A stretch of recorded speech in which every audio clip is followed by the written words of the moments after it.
Kalian barangkali sudah melihat video yang beredar belakangan ini. Assalamualaikum Ibu. Ibu, rumahnya di mana? Nanti pemerintah akan bantu, tapi sebelum pemerintah saya akan bantu pribadi. Nanti Ketika kita semua menyaksikan duka yang begitu mendalam di Sumatera, pejabat bergantian berdatangan. Bahkan ada yang menggunakan momentum itu untuk ikut membersihkan rumah masyarakat dari lumpur. Ya, tapi hanya sekedar berapa detik supaya sekedar ditangkap oleh layar. Dan ada juga yang membawa beras di karung seperti ini. Kalian percaya sehari-hari hidup pejabat itu seperti itu? Apakah kalau ada bencana kecil mereka juga datang? Apakah ketika ada kedukaan mereka juga datang? Ini menjadi pertanyaan besar. Bukankah apa yang sekarang terjadi belakangan ini adalah cerminan dari apa yang kita lakukan di masa lalu? Saya jadi teringat dengan apa yang dikatakan oleh Bear Bryant. Jangan menyembunyikan apapun dalam setiap krisis. Karena siapapun juga, bagaimanapun juga, mereka akan menemukannya.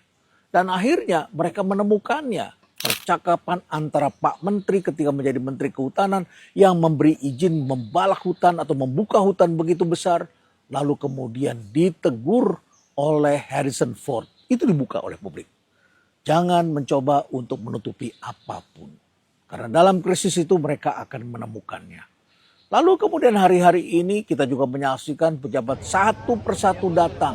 Pesawat ke Medan, pesawat ke Silangit, ke Nias, pergi ke Aceh. Lalu juga ada yang ke Sumatera Barat di Padang dan sebagainya.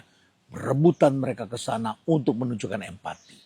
Tapi pesan saya jangan sembunyikan apapun. Perbuatlah dan lakukan pekerjaan dengan benar. Dan akhirnya juga masyarakat membuka bagaimana Menteri Kehutanan main gaple dengan para pembalap. Dan kemudian akhirnya heboh. Dan hari ini adalah kejadian dari apa yang dilakukan oleh para pejabat kita di masa-masa sebelumnya. Tidak bisa kita lakukan hari ini kejadian hari ini. Itu yang terjadi. Kayu-kayu itu sekarang turun ke bawah membersihkan seakan-akan mereka mengadu kepada kita.